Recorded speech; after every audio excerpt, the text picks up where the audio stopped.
We want to build a culture around service. Here's 3 main things to build the culture. Number 1 is standards of behavior. Those of you that are at hospitals that I've worked with, you will notice that they employee-developed standards of behavior.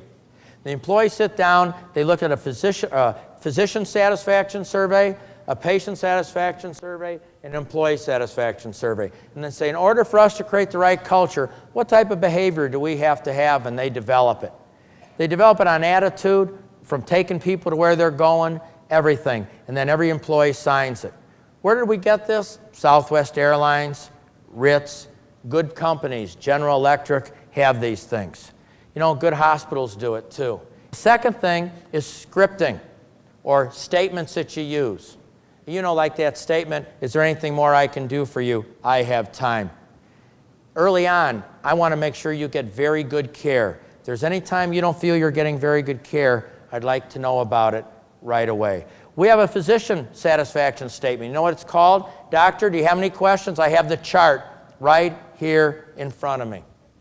We have an employee satisfaction statement. It's when you're up on the unit, if you're in administration, you say, do you have all the tools and equipment you need to do the job? When you go into your own practice setting, you should be asking I find if you ask your employees that all the time, they let you know. The last thing is service recovery. We screw up sometimes.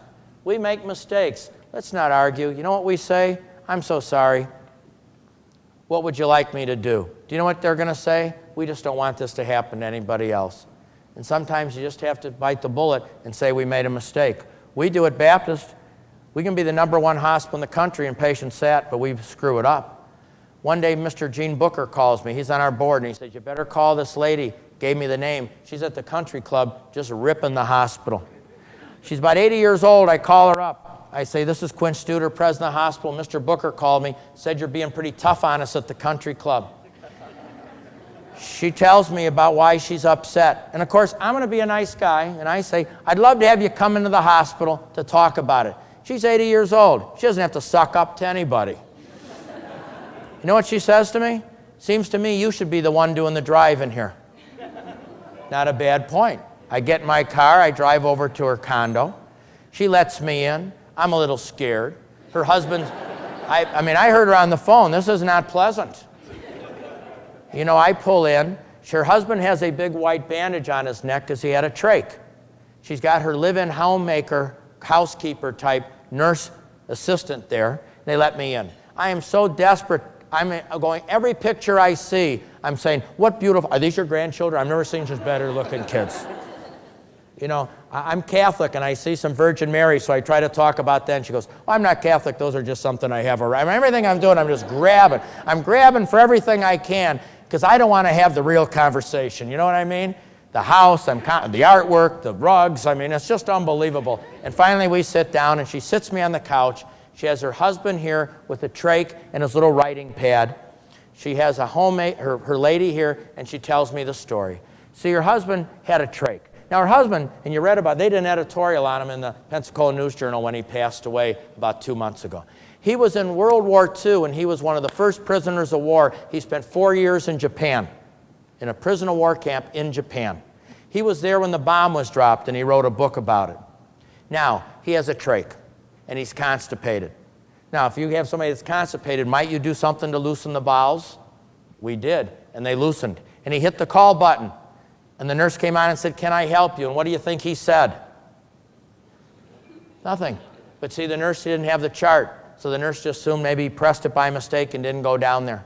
Now, what happened is he released his bowel movement, and he crapped all over himself. My wife shows up right when it's happening. Does she go wild? She goes wild. She comes out of that thing, and the nurse comes down there, and how do you think the nurse feels at this time? They're appalled. I mean, the nurse couldn't feel lower at any time in her professional career. She's just absolutely appalled. She feels terrible, and she starts cleaning it up. Then Mrs. Woody tells me the pizza came. I know this sounds crazy, but see, the nursing staff ordered pizza. And the unit coordinator's job was to collect the money. Of course, the pizza guy's up in the unit. What's he want? Who owes money? That nurse. So she goes down to the room. While they're cleaning up the poop, she says, excuse me, I need your money for the pizza.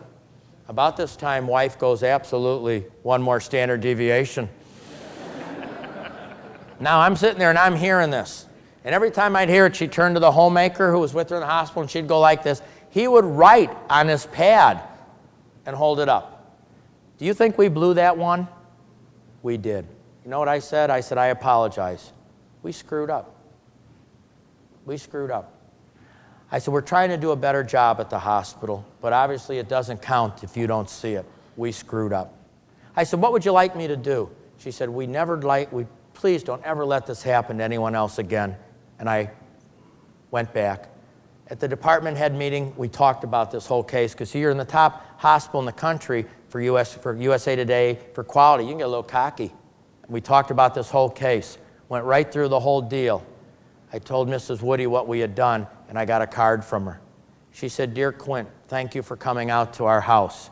I want you to know we're on your side.